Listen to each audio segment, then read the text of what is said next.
안녕하세요. 30대 후반의 남성입니다. 인생을 살아오면서 잘못된 인간관계가 삶을 어떻게 망가뜨리는지 뼈저리게 깨달았습니다. 부모님들이 자녀에게 좋은 친구를 사귀라고 자주 말씀하시잖아요. 가까이 지내는 친구가 그만큼 중요하다는 걸 저는 확실히 알게 됐어요. 금묵자흑이란 말처럼 붉은 건 옆에 있으면 붉어지고 먹 근처에 있으면 검어지듯 주변 사람의 영향력은 크니까요. 친한 벗 사이에서도 이렇게 고민이 많은데 평생을 함께할 반려자를 선택하는 건 훨씬 더 조심스럽게 하게 되죠. 그렇게 신중했던 제가 일생에 다시 없을 어처구니 없는 일을 당하고 말았습니다. 어이가 없다, 못해 기가 차서 이제는 사람을 믿는 게 두렵다는 생각마저 듭니다. 저 혼자만 상처받았다면 그나마 나았을 텐데 부모님까지 깊은 상처를 안겨드리고 말았어요. 이렇게 사연을 올리는 이유도 저와 비슷한 피해를 입는 분이 생기지 않길 바라는 마음에서예요. 제 인생이 뿌리째 흔들렸던 것처럼 또 다른 희생자가 나오지 않도록 제 이야기를 꼭 들어주세요. 저는 운이 좋게 대학 졸업 후에 바로 취업까지 성공하면서 꾸준히 첫 회사에서 다니고 있었죠. 그래서 나이가 38살이었지만 벌써 재직 13년 차과장이었답니다. 첫 입사한 회사가 다행스럽게도 저랑 잘 맞아서 오래 다닐 수 있었어요. 게다가 월급이 들어오면 무조건 적금만 70, 80% 정도 넣겠다는 철칙도 있었죠. 일단 적금부터 하고 남은 월급으로 생활비를 쓸 만큼 저는 알뜰하게 사는 편이었습니다. 이렇게 아끼고 살다 보니까 돈도 꽤 모였고 이제는 저도 집을 장만해야겠다는 생각이 들었어요. 그래서 괜찮은 매물을 찾아보게 됐죠. 우선 저는 회사 가까운 위치에 있는 매물을 우선으로 찾아보고 있었습니다.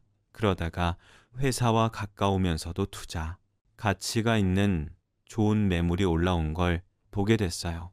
내 눈에 좋아 보이면 다른 사람 눈에도 좋아 보인다고 하죠. 그래서 인터넷에 올라온 매물이 있는 부동산에 전화를 걸어서 당장 다음날 보러 가겠다고 약속을 잡았습니다.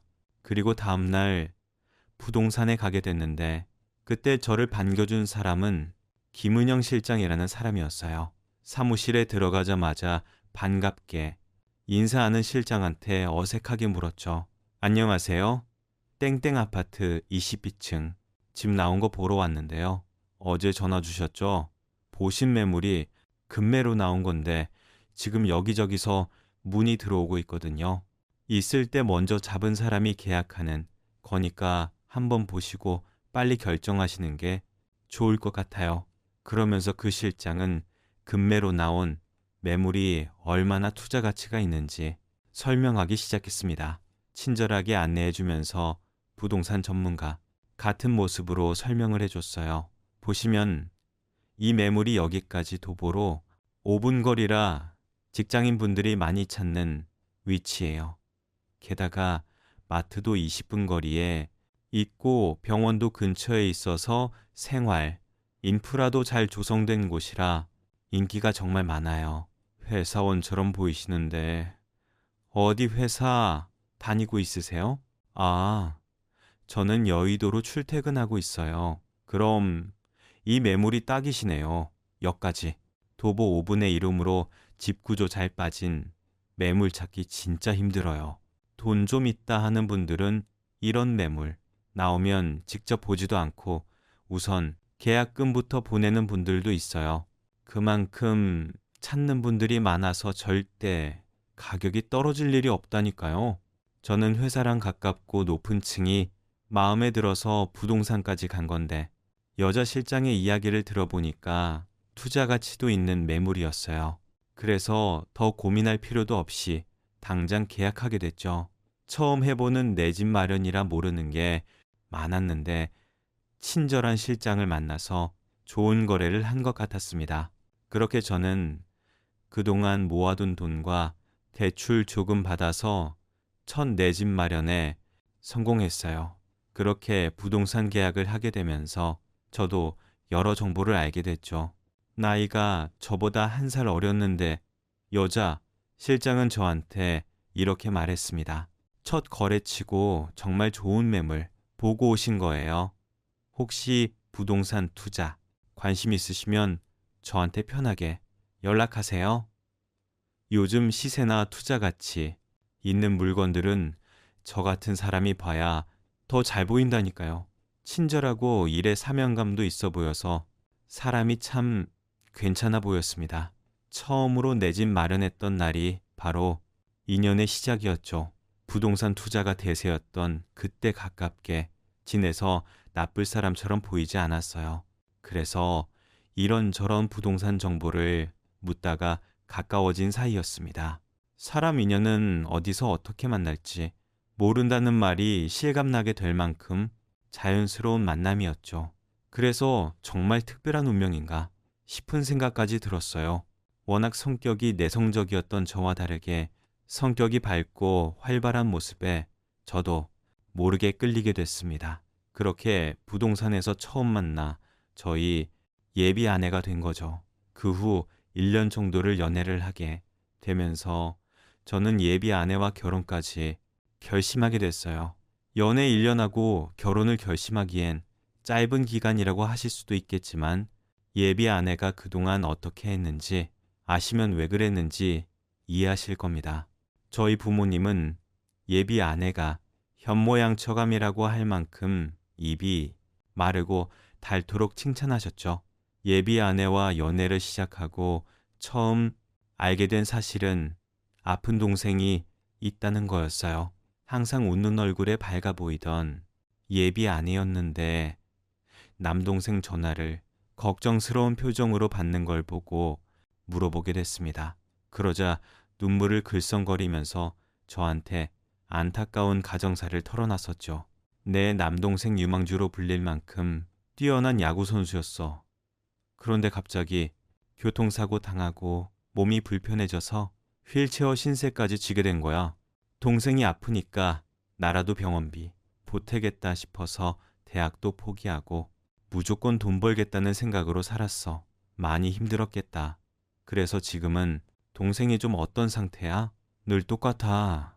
더 이상 재활해서 나아질 수도 없고 평생 저렇게 살아야 한다는데 진짜 불쌍해 죽겠어. 나는 내 동생 끝까지 책임질 거야. 나 없으면 안 돼. 남동생과 통화하는 예비 아내의 모습이 초조하고 불안해 보여서 무슨 일 있냐고 물었다가 뜻밖의 사실을 듣게 됐어요. 한참을 울면서 예비 처남 책임지고 싶다면서 말하는 모습이 짠하기도 하고 대단해 보이기도 했습니다. 예비 아내는 그동안 형편이 좋지 않아 가족을 책임지겠다고 열심히 살아온 장녀였죠. 예비 아내는 아픈 동생을 직접 돌봐서 얼마나 힘든지 아는 사람이었습니다. 다른 사람을 돕는 일에도 선뜻 나서는 사람이었어요. 한 번은 기부 영수증을 정리하고 있는 예비 아내를 보면서 이런 질문을 했던 적도 있습니다. 기부 영수증은 뭐야? 어디 기부했어? 이거 복지시설에 기부한 거야. 큰 돈은 아닌데 원래 기부가 이렇게 작은 돈이 모여서 큰 돈 되는 거잖아. 영수증도 모아두면 연말정산에 확인하기 편해서 모으는 거야. 난 한 번도 기부 생각해 본 적이 없는데 대단하다. 가족 중에 몸이 불편한 사람이 있어서 그런가. 이런 작은 도움이 얼마나 큰 힘이 되는지 알아서 그런 거 같아. 엄마랑 나도 아버지 없이 남동생 챙기느라 고생 많이 했어. 그래서 꼭 남동생만큼 힘든 사람 보면 내가 나서서 도와주고 싶더라. 난 내가 너무 힘들면 그런 생각 못할 만해. 것 같은데 대단하다. 가끔 봉사도 가면서 기부도 하고 있는 거야? 원래 몸 불편한 사람들 밥 챙기고 챙겨주는 일이 제일 힘들어. 봉사자들이 많지 않다니까 조금이라도 손 보태려고 하는 거야. 집에서도 하던 일인데 별로 힘든 것도 없어. 가끔 보면 나보다 더 어른 같아. 내가 이런 여자한테 어울리는 사람이 되려면 내가 더 노력해야겠는데 늘 이렇게 예비 아내는 조금이라도 도움이 되는 일이 있다면 찾아 나서는 사람이었어요. 그래서 정말 저보다 연하였지만 배울 게 많다고 느낄 만큼 좋은 사람이었어요. 이런 예비 아내의 배려심 깊고 세심한 면모는 저희 부모님을 만날 때도 여전했죠. 천안에 살고 계시던 부모님이 제가 연애를 한다니까 어떤 사람을 만났는지 너무 궁금해 하셨어요. 그런데 예비 아내가 부담스러워할 것 같아서 먼저 말도 못 꺼내고 있었습니다. 그러던 중 예비 아내가 먼저 저한테 깜짝 놀랄 소리를 했죠. 오빠, 방금 문자 온 거 어머님이지? 어머니가 이사한 집 어떠냐고 한번 보러 오신다고 하셔서 그 말 뒤에 더 있던 것 같았는데 어머님이 나 보고 싶어 한다고 하셨잖아. 그건 왜 말 안 하는데? 아니, 난 네가 부담스러워할까 봐 그랬지. 우리 이제 만난 지 석 달밖에 안 됐잖아. 오래 만났어도 부모님 뵈러 가자고 하면 여자들은 부담스러워하지 않아? 그건 사람마다 다 다른 거지.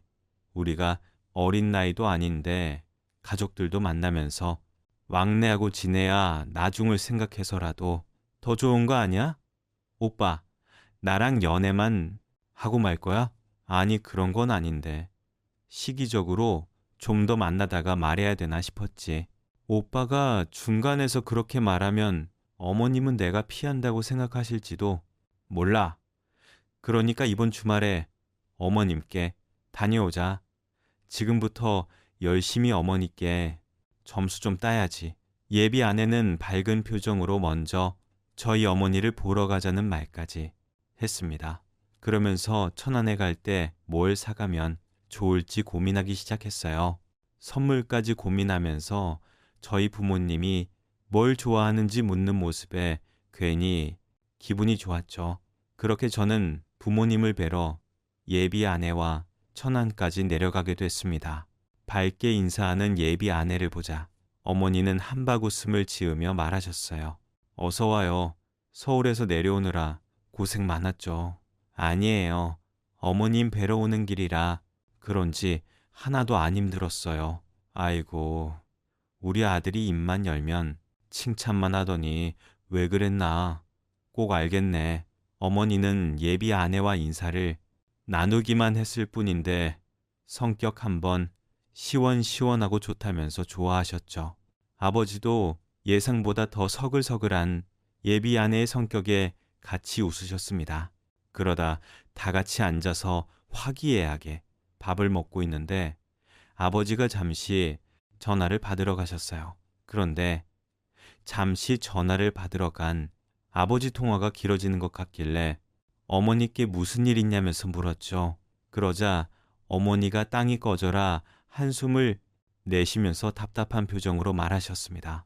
재작년에 내 아버지가 대학가 근처에 작은 건물 하나 사둔 거 있었잖아. 아, 그 원룸이요. 그게 왜요? 대학생들이 학기 중에 많이 온다면서요. 그렇긴 한데 어떤 학생이 몇 달째 월세도 안 내고 나가래도 나가지 않아. 보증금도 벌써 다 까먹었는데 아주 배짱이야. 쫓아가서 살림살이 전부 끄집어낼 수도 없고. 아유, 아주 속 터져 죽겠어네. 아버지가 쫓아낼 방법 찾다가 머리 다 벗겨지겠다. 아버지가 은퇴하시면서 노후 대비 하신다고 대학가 근처에 작은 원룸 건물을 매입하셨어요. 그런데 거기 살던 한 학생이 월세도 안 내면서 나가라고 해도 도무지 말을 듣지 않는다고 했죠. 저도 너무 생소해서 어떤 말을 해야 할지 몰랐습니다. 그런데 그때 예비 아내가 가만히 듣다가 무언가 떠오른 듯 눈을 동그랗게 뜨고 말했어요. 어머님, 혹시 변호사는 알아보셨어요? 강제로 쫓아내다가 물건 파손되면 오히려 저쪽에서 손해배상 청구할 수도 있거든요. 그래서 우선 명도 소송이라는 걸 해야 하는데 강제 집행하려면 우선 소송부터 하는 게 더 유리하실 거예요. 우리도 변호사 사무실 가봤는데 재판 결과가 나와도 길게는 6개월에서 1년까지도 걸리는 일이라고. 어지간하면 대화로 풀라고 하던데 아주 틀린 말은 아닌데요. 그래도 소송 시작하고 판결까지 나오면 대부분 겁먹고 나가는 사람도 많아요. 제가 그런 사람들 정말 많이 봤거든요. 제가 도와드릴 테니까 우선 변호사부터 선임하는 게 좋겠어요. 서울에서 천안까지 어떻게 신경 쓰려고 우리가 아들 여자친구한테 이런 도움을 받아도 되는지 모르겠네. 괜찮아요. 저 부동산에서 일하잖아요. 그런 쪽으론 빠삭하니까 제가 꼭 도와드릴게요. 이만아, 그럼 우리야 너무 고마운데 괜히 번거롭게 하는 건 아닌가 몰라. 예비 며느리가 도와드린다 생각하세요. 이럴 때 저도 실력 뽐내야. 어머님이 며느리감으로 절 제일 먼저 점 찍어 두시죠. 어머니는 예비 아내가 넉살 좋은 말을 하면서 자기 부모일처럼 나서주니까 감동한 눈치셨죠. 아버지 퇴직금의 대출까지 받아서 노후 대책으로 마련했던 건물이라서 어머니가 가슴 졸이기도 했어요. 한참 뒤에서 들어온 아버지도 예비 아내가 돕겠다고 하니까 드디어 해결됐다면서 기뻐하셨고요. 그러면서 아버지는 예비 아내의 설명을 하나씩 듣다가 엄지를 들어 보이면서 기쁜 목소리로 이런 말까지 하셨죠. 이래서 집안에 전문가가 있어야 하는 거야. 내가 이걸로 몇 달에 고민했는데 한 방에 해답을 주는 것 좀 봐. 요즘은 이렇게 투자 잘하고 자산도 잘 지킬 줄 아는 사람이 1등 신부감이라는데 우리 아들이 아주 제대로 임자 만난 것 같구나. 그동안 골치 섞던 문제를 예비 아내가 단번에 해답을 내려주니까 똑 부러진다면서 좋아하셨어요. 그 후 예비 아내는 시간만 나면 천안까지 가서 부모님께 세세한 조언을 해줬습니다. 그 덕분에 임차인에게 내용 증명 전달 후 예비 아내가 나서서 신속하게 움직였죠. 그렇게 몇 달 뒤 임차인이 두 손, 두 발 들고 스스로 나간 거예요. 심지어 그동안 밀렸던 월세까지 대학생 부모가 와서 전부 내고 간 겁니다. 듣던 중 반가운 소식에 어떻게 한 거냐고 예비 아내한테 물었죠. 그러자 예비 아내가 어깨를 으쓱해 보이면서 말했어요. 어차피 소송 길어지면 그 기간만큼 더 월세만 못 받을 거 아니야. 그래서 내가 내용 증명 들고 가서 몇 달간 설득했지. 이거 소송으로 넘어가면 학생이 생각한 것보다 훨씬 더 큰 돈을 부담해야 될 거라고 그렇게 계속 얘기하니까 그 학생도 무서웠는지 알아서 나가더라. 진짜 아무리 말해도 말 안 통하는 양아치면 어떡하나 했는데 다행이다. 알고 보니까 그동안 부모님이 보내준 월세를 다른 데 쓰고 있던 거 같더라고. 그러니까 일이 커지면 자기도 감당 못할 것 같으니까 그냥 자진해서 나간 거지. 어쨌든 잘 해결돼서 다행이다. 예비 아내의 몇 달간의 노력 끝에 아버지 속을 썩히던 일이 원만하게 해결될 수 있었습니다. 이렇게 부모님께도 인정받고 노력하는 예비 아내와 더 가깝게 지내게 됐어요. 그 후 거의 제가 마련한 집에서 동거하다시피 늘 붙어 있었죠. 같이 지내보니까 정말 이렇게 부지런한 사람이 또 있을까 싶은 생각까지 들었습니다. 항상 아침을 먹는 타입이라고 말하던 예비 아내는 새벽같이 일어나 밥에 국까지 차렸어요. 저는 한상 차려진 식탁을 보면서 예비 아내한테 놀란 목소리로 물었죠. 이걸 언제 다 차렸어? 출근 준비하고 있던 거 아니었어? 난 아침은 꼭 먹고 출근해야 되는 사람이라 꼭 6시에 일어나. 아침 걸으면 하루 종일 기운이 하나도 없더라. 오빠도 아침 먹어. 그럼 나도 아침은 꼭 먹는 타입인데 아침잠이 많아서 못 먹고 있었지. 야, 국까지 끓였네. 잘 됐다. 난 아침잠 없어서 아침 차려 먹거든.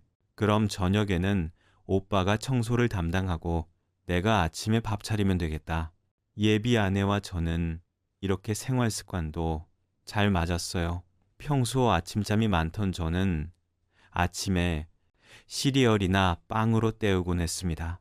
그런데 예비 아내와 붙어 있기 시작하니까 횡했던 집안이 점점 사람 사는 집으로 변하고 있었죠.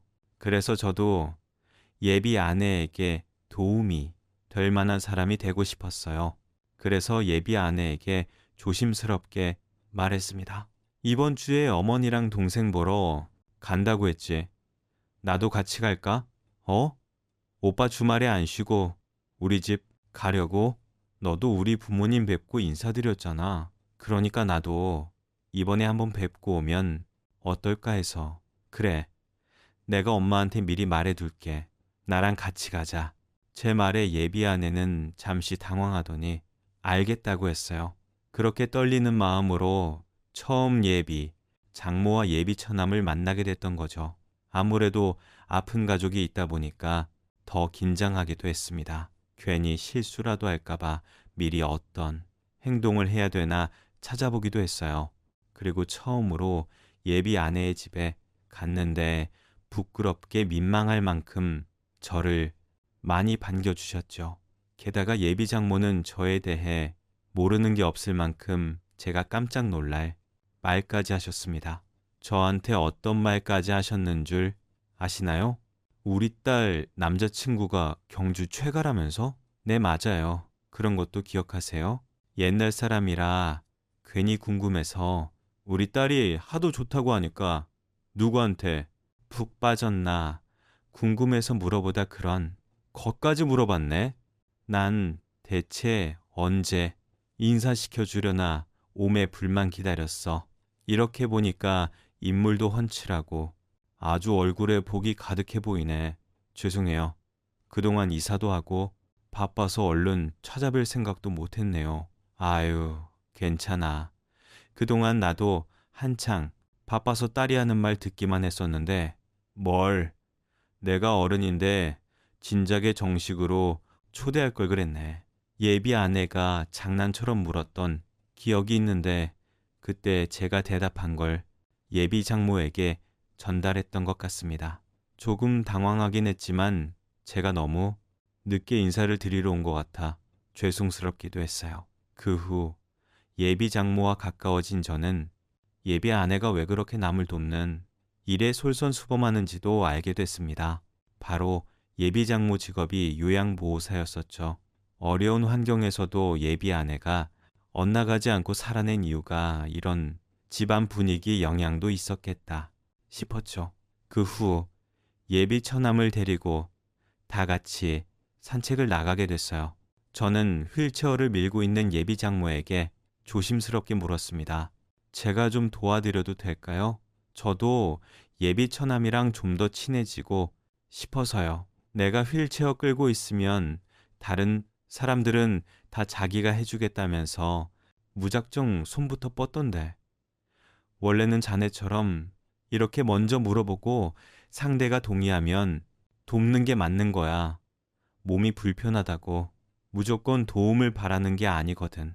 남자가 이렇게 세심하게 다가오는 게 어려운데 참 신경을 많이 쓰고 왔네. 제가 괜히 실수라도 할까 봐서요. 괜히 좋은 마음으로 왔다가 상처만 남기고 가면 안 되잖아요. 이렇게 마음이 태평양 같아서 우리 딸이 아주 푹 빠져 있나 보네. 내 새끼가 좋은 사람 만나는 것 같아서 나도 마음이 놓여. 다행스럽게도 미리 연습하고 간 게 딱 맞았는지 예비 장모는 저를 뿌듯하게 바라보셨죠. 그 후 예비 장모는 제가 마음에 들었는지 따로 만나는 일이 늘었어요. 제가 인사 갔던 날 예비 장모가 제 번호를 따로 물어봤었는데 그래서 자주 전화해서 만나게 되었습니다.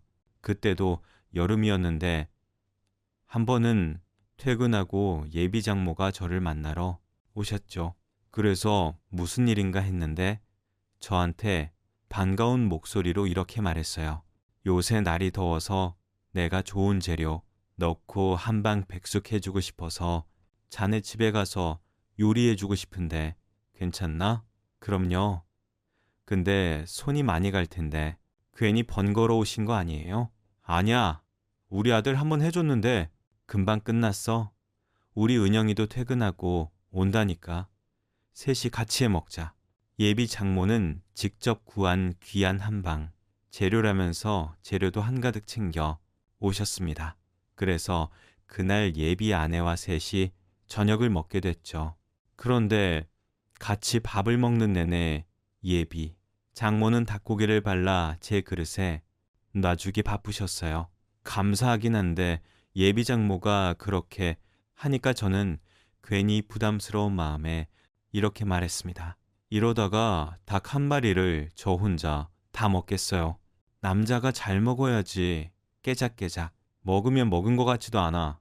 나랑 우리 딸은 집에서 한번 먹었으니까 신경 쓰지 말고 어서 먹어. 이렇게 말하더니 예비 장모는 국자까지 들고 제 그릇에 음식을 담아주기 바쁘셨죠. 그 모습을 본 예비 아내가 저를 보면서 장난스럽게 말했어요. 우리 엄마가 오빠 진짜 마음에 쏙 들었나 보다.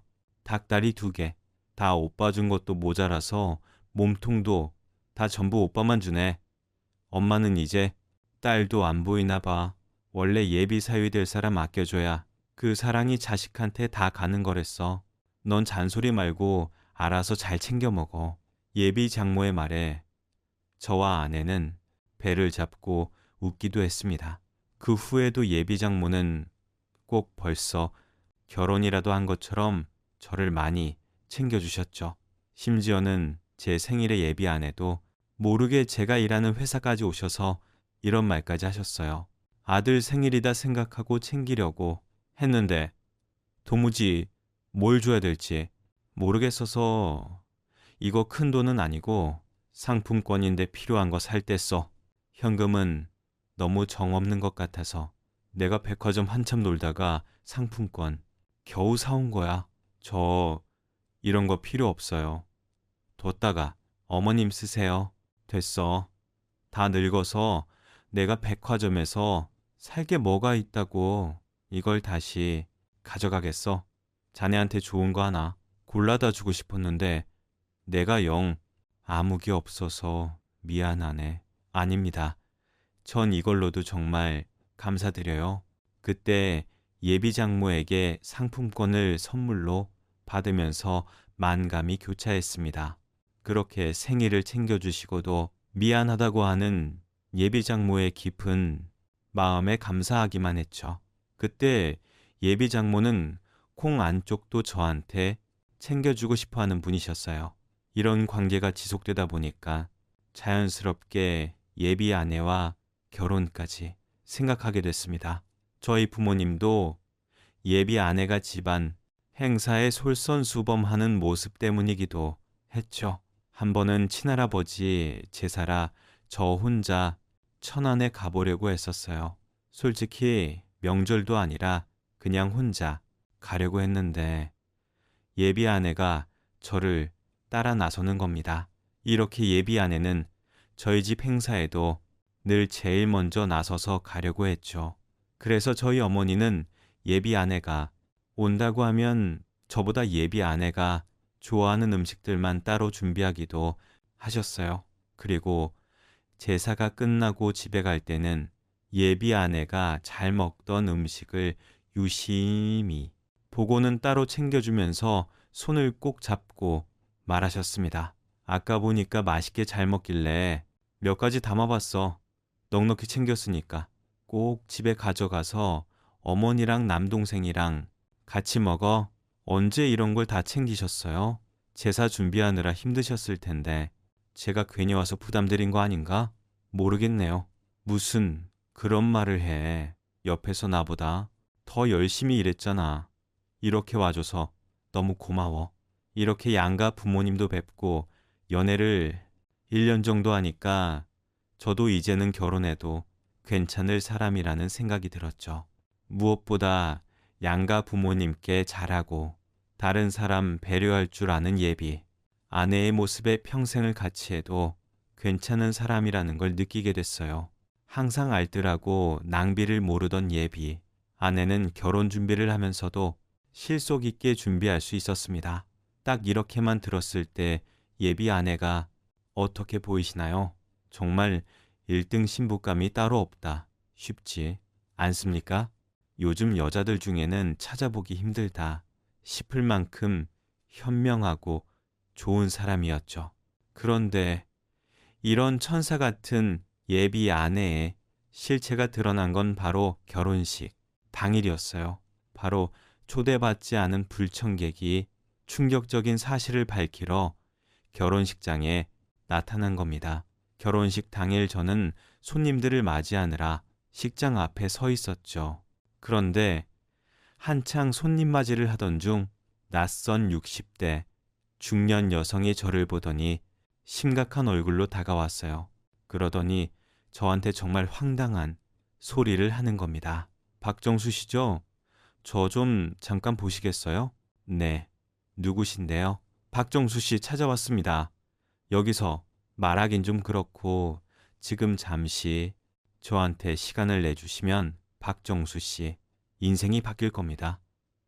그러니까 지금 저한테 시간 좀 내주세요. 대뜸 남의 결혼식장에 나타나서 한다는 말이 이런 소리였죠. 근데 너무 비장한 표정으로 제 인생이 바뀔 말이라고 하니까 그냥 무시할 수도 없었어요. 표정만 봐도 장난치러 온 사람 같진 않았습니다. 그래서 저는 부모님께 양해를 구하고 잠깐 사람들이 없는 곳으로 가서 둘이 대화를 하게 됐죠.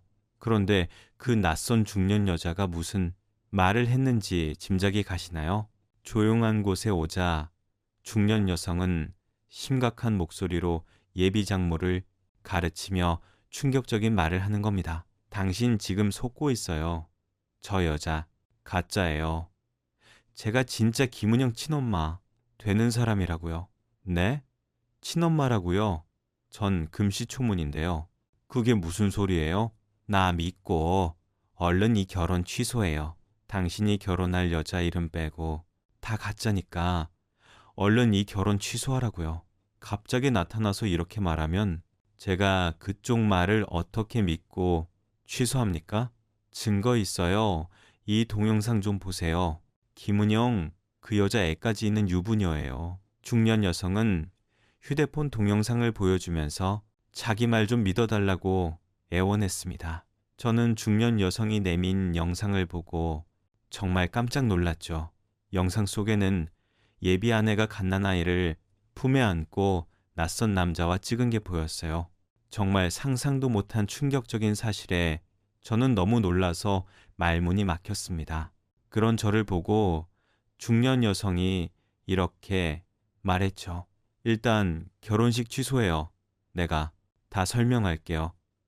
만약에 내가 단 한마디라도 거짓말하는 게 있다면 당신한테 법적 처벌까지도 다 받을게요. 정말입니다.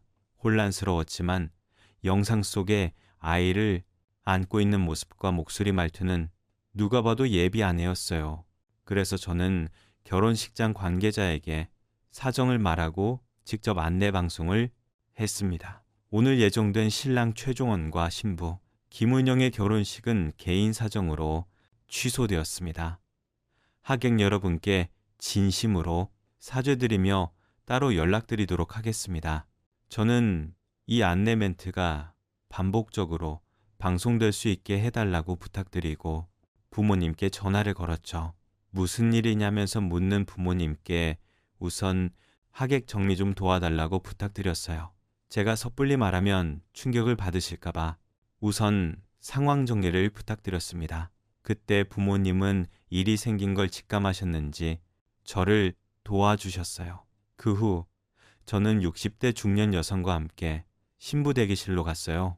그리고 무슨 일이 있냐면서 둘이 나란히 서서 들어오는 저를 보고 새치게 묻는 예비 아내를 보고 소리쳤습니다. 너 누구야? 당신 엄마 누구냐고. 대체 너 진짜 정체 뭐길래 이런 짓을 한 거야? 뭐? 무슨 정체? 갑자기 무슨 소리 하는 거야? 제가 소리치며 말하자 옆에 있던 예비 장모도 깜짝 놀라서 이렇게 말했죠. 자네 지금 무슨 소리야? 내가 장모잖아. 정말 두 모녀는 끝까지 가면을 쓰고 저를 속이려고 들었어요. 그리고 그때 중년 여성이 뒤따라 들어오면서 두 여자를 보고 충격적인 말을 하기 시작했습니다. 저 여자 가짜야. 내가 자네 장모일세. 이 나쁜 년아. 네가 어떻게 아픈 남편까지 버리고 이런 짓을 할 수가 있어? 화를 내면서 말하는 중년 여자의 말 한마디 한마디가 정말 전부 다 충격적이었죠. 알고 보니까 제가 결혼까지 생각할 만큼 진지하게 1년이나 만난 그 여자는 유부녀였던 거예요. 게다가 원래 남편은 암투병 중인 상태에서 자식까지 버리고 나와 연애까지 했던 겁니다. 진짜 저는 단 한순간도 상상해 본 적 없던 현실 앞에 뒤로 넘어가는 줄 알았죠. 거의 동거하다시피 붙어 살았는데 제가 의심할 수가 있었겠습니까? 그런데 이 상황에도 입을 다물고 눈치만 보고 있는 그 여자를 보고 더 화가 나서 다그치며 소리쳤어요. 야, 너 머리 굴리는 소리 여기까지 들려. 당장 말 못해? 너 변명할 생각 말고 솔직히 다 말하라고. 누가 당신 어머니야? 왼쪽이야, 오른쪽이야? 그런데 그 여자는 끝까지 뻔뻔한 태도로 일관했죠. 진짜 사기꾼이 한번 작정하니까 친부모를 앞에 두고 저한테 말도 안 되는 소리까지 하더라고요. 무슨 소리야? 당연히 내 옆에 있는 분이 우리 엄마잖아. 우리 1년 동안이나 같이 만났잖아. 나 믿어. 끝까지 뻔뻔한 여자를 보고 진짜 어머니가 소리를 치면서 말했습니다.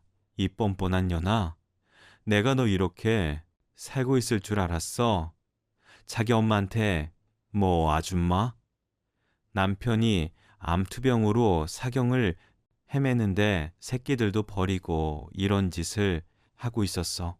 진짜 엄마라는 사람이 다그치면서 말하니까 그때는 정말 쥐구멍에 몰렸다고 생각했는지 그 여자는 그제서야 본색을 드러내면서 말했죠.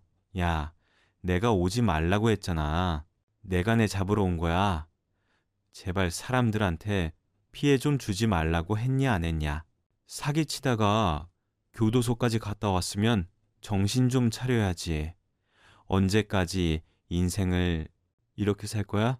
그러더니 진짜 엄마는 뻔뻔한 사기꾼. 딸이 입고 있던 웨딩드레스를 다 찢어버리기 시작했습니다. 그러면서 입으로는 계속해서 아기 받친 소리를 했어요. 네가 이거 입을 자격이 있어? 그야말로 결혼식장은 초토화가 됐고 눈앞에서 사기꾼 여자 드레스가 찢기는 걸 보고 예비 장모 행세를 하던 여자는 도망쳐버렸죠. 꽁무니 빠지게 도망가는 거 보니까 중년 여자가 나한테 했던 말이 전부 사실이라는 걸 알게 됐어요. 너무 허무하고 기가 막혔습니다. 저희 어머니는 충격이 크셨는지 병원에 실려가기까지 하셨죠. 결국 상황을 수습하려고 진짜 엄마라는 중년 여성 연락처를 받은 뒤 다시 만나기로 약속했습니다. 그 후 본격적으로 예비 아내라고 믿었던 사람 뒷조사를 시작했어요. 흥신소를 통해 알아보니까 진짜 그 여자는 하나부터 열까지 다 거짓이었죠. 심지어 예비 장모 행세하던 사람은 보험 판매 일을 하다 만난 사이였습니다. 자기보다 훨씬 나이가 많은 사람과 같이 일하다 친해진 사이였는데 그 아줌마는 몸이 불편한 자기 아들 생계를 혼자 책임지다 돈이 궁해져서 그 사기꾼 여자와 손을 잡게 된 거였죠. 진짜 두 사람의 거짓 노름에 놀아난 게 너무 억울했습니다. 그래서 그 아줌마가 번호를 수소문해서 사는 곳까지 찾아가게 됐어요. 그러자 그 여자는 저를 다시 마주하자 무릎부터 꿀터니 울면서 애원하기 시작했죠. 내가 아무리 돈이 궁해도 그러는 게 아니었는데 정말 잘못했어요. 죽을 죄를 지었어요. 당신 나한테 그랬었지. 부모가 잘 살아야 자식한테도 보기 좋다고. 이따위로 살면 당신 자식한테도 업보가 돌아갈 거라고 생각은 안 했어요? 돈이 궁해서 그랬다는 게 핑계가 된다고 생각하냐고요? 정말 미안해요. 내가 진짜 더할 말이 없어요. 은영이가 1,000만 원 줄 테니까 자기 좀 도와달라고 그럴 때 거절했어야 했는데 나도 목구멍이 포도청이라 너무 급해서 그랬어요. 그 아줌마는 남편도 없이 혼자서 몸이 불편한 아들 생계를 책임지다가 신용불량자가 된 상태였습니다. 나이는 많고 돈 구할 곳이 없으니까 결국 그런 짓에 가담하게 된 거죠. 그때 아줌마 뒤를 보니까 창문으로 저희를 지켜보고 있는 남자가 보였어요. 그동안 예비 처남이라고 믿고 있던 사람이었죠. 사람이 궁지에 몰리면 뭔들 못하겠습니까? 그때 저는 답답한 상황에 울기만 하는 아줌마를 보고 소리쳤습니다. 마음 같아선 정말 진짜 콩밥이라도 먹이고 싶은데 아줌마 아들 때문에 내가 참는 줄 알아요. 자식 생각해서라도 그렇게 살지 말아요. 자식 보기 부끄럽지도 않아요. 그렇게 번 돈 떳떳하게 자식한테 쓸 수 있겠냐고요? 다신 이런 짓 안 할게요. 맹세할게요. 미안합니다. 죄송합니다. 제가 정말 죽을 죄를 지었어요. 그 아줌마는 끝까지 고개를 조아리면서 미안하다는 말만 반복했어요. 분명 사람이 할 짓은 아니지만 아픈 자식을 둔 엄마가 했던 선택이라는 걸 모른 척 할 수 없었죠. 그 후 저는 번호를 받아둔 김은영의 진짜 엄마라는 사람을 만났어요. 그리고 이 모든 일이 벌어진 시작점을 듣고 깜짝 놀랐습니다. 그 진짜 엄마가 저한테 조심스럽게 말을 꺼냈죠. 은영이가 일하던 부동산에서 집 거래했었지요. 그때 대출도 조금 받고 거의 현금으로 집 사는 걸 보고 못난 딸이 욕심이 생겼던 것 같아요. 네? 그럼 제 돈 보고 접근했던 거예요? 처음으로 내 집 마련하던 가장 기쁜 순간의 예비 아내는 엉뚱한 꿈을 꾸고 있던 거예요. 그리고 이어지는 진짜 엄마가 말하는 그때 상황은 정말 더 기가 막혔습니다. 저랑 연애를 시작하고 김은영은 지금까지 살던 집에서 나가려고 했던 거죠. 그래서 그걸 뜯어 말리면서 못난 딸을 다그치면서 말했다고 했어요. 난 내 사위 이렇게 포기 못해. 우리 사위네 아버지 살아계실 때 아들처럼 행동했던 사람이야. 그런데 이제 와서 네가 이런 짓을 해? 아빠 죽은 지가 언젠데 그 소리야? 어차피 저 사람도 오늘 내일 하는데 나라도 살아야 될 거 아니야. 반대할 거면 그냥 딸 죽었다 생각하고 살아. 이렇게 모진 말을 내뱉고 김은영은 짐을 싸 자기가 돈을 주고 매수한 아줌마 집으로 갔던 겁니다. 그리고 거기가 자기 집인 것처럼 행세한 거죠. 게다가 아무것도 모르던 저는 김은영과 거의 살다시피 했던 거예요. 이러다가 정말 자기 자식이 큰 사고라도 칠 것 같아서 여기저기 찾아다니다 김은영 결혼 소식을 듣고 찾아왔던 겁니다. 그때 저를 보면서 미안한 얼굴로 말하시더군요. 결혼식 한다는 걸 최근에 알았어요. 더 이상 귀한 남의 자식이 인생 망치고 싶지 않아서 이렇게 온 겁니다. 내가 정말 미안해요. 사기꾼 여자와 다르게 진짜 어머니는 정말 좋은 사람이셨죠. 끝까지 저에게 말을 낮추지도 않고 계속 사과만 하셨어요. 게다가 어린 손자를 직접 키우고 계시면서 아픈 사위까지 돌보고 계셨습니다. 아무 죄도 없는 친엄마까지 나서서 사과하는데 김은영은 어땠는 줄 아십니까? 한동안 제 전화를 피하더니 고소하겠다고 하니까 벼랑간 나타나서 빌기 시작했어요. 그러면서 저한테 무릎 꿇고 매달리면서 애원하면서 말했죠. 나 남편이랑 헤어질 거야. 진짜 헤어지려고 했는데 애들 문제도 있고 그 사람이 갑자기 아파서 말만 못한 거야. 거의 도장 찍기 직전이었다고. 내가 진짜 사랑하는 거 오빠야. 우리 사이도 너무 좋았잖아. 그러니까 나 좀 믿고 기다려줘. 다 정리하고 올게. 야, 네가 인간이야? 지금 너 하나 때문에 몇 명이 피해를 보는 거야. 나 요즘 정신과에서 준 약 없으면 잠도 못 자. 가증스럽게 말하는 꼬라지 보면 너 뺨이라도 날려주고 싶은데 내 손 더러워질까봐 참는 거야. 그냥 날 때려. 오빠 화 풀릴 때까지. 그리고 마음 풀리면 우리 다시 시작하자. 어? 우리 잘 지낼 수 있잖아. 정신 나갔구나. 진짜 너야말로 정신과 좀 가봐. 제정신이 아닌 거 같아. 지금 이렇게 정신적인 고통받는 거 전부 다 청구할 거니까 너도 어디 미치게 일보 직전까지 가봐. 저한테 매달리면서 애걸복걸하는 김은영을 보고 정말 온정이 다 떨어졌습니다. 자기가 한 짓이 얼마나 미친 짓인지 알면 저런 소리를 할 수 있겠습니까? 어떻게 저한테 다시 잘해보자는 소리를 할 수 있는 건지 이해가 안 갔어요. 결국 김은영은 다니던 부동산에서도 잘리게 됐죠. 사기 전과를 숨기고 취업했던 김은영은 제가 부동산 사무실로 보낸 김은영의 실체를 정리한 자료를 보고 해고된 겁니다. 그리고 같은 자료를 본 저희 부모님은 배신감에 치를 떨었어요. 정말 남의 일인 줄 알았는데네. 아들이 당할 줄 몰랐다면서 속상해 하셨죠. 아들로서 면목도 없고 죄송한 마음뿐이었습니다.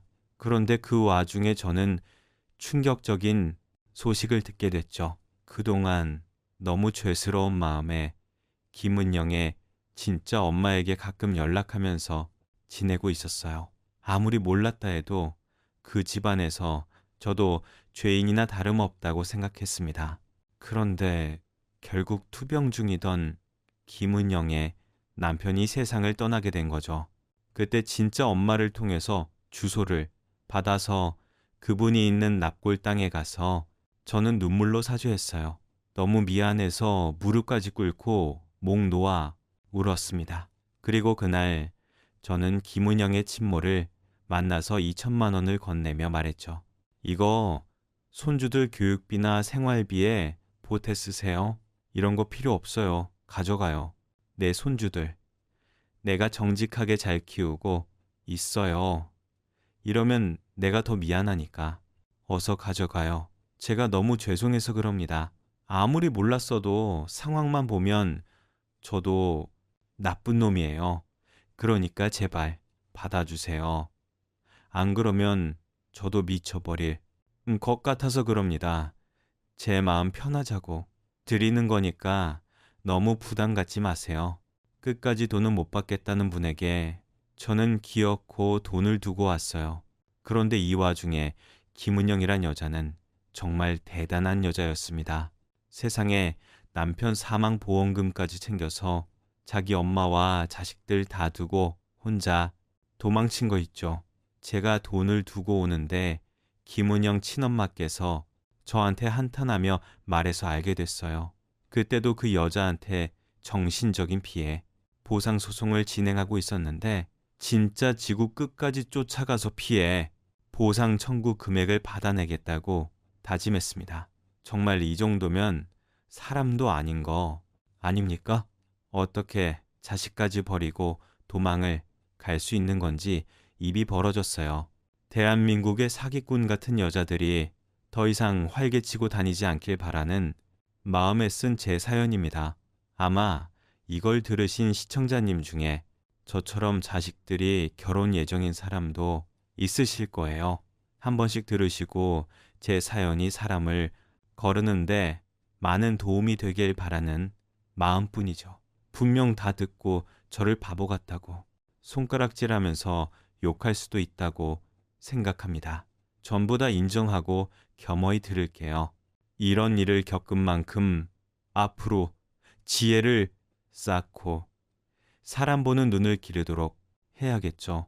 그래서 그런지 전 자꾸 사람을 경계하는 버릇이 생겼습니다. 하지만 무조건 편견을 갖기보다 정말 진실한 사람을 볼 수 있는 안목을 찾도록 해볼게요. 그러니 아직은 상처에서 벗어나고 있는 저에게 많은 응원의 글 부탁드리겠습니다. 모두들 들어주셔서 정말 감사드려요.